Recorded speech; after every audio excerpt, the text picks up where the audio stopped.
I put it to you, Mr. Musia, that witness, not just witness, eyewitness, will testify that Senzo Meyiwa was allegedly shot by a non-Tlantla khumalo by mistake, as it's alleged. Hi guys, and welcome back to my YouTube channel. My name is Senzo. Please do not forget to like, subscribe and also share this video.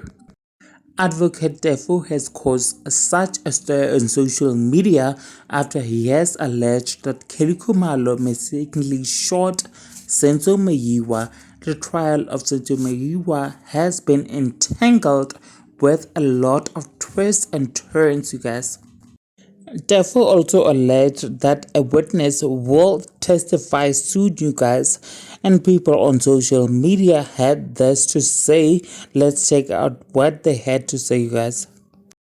Ziyakhala ke manje, eyewitness will be testifying against Khumalo. Is this eyewitness not Zandi Khumalo, since she is fighting with her sister? I still don't understand why people don't get the content behind every song Kelly Khumalo releases. I see in the end ngiyathola ngaye. Now you guys do engage with me in the comment section below. I shall surely see you on my next upload. Thank you so much. Bye.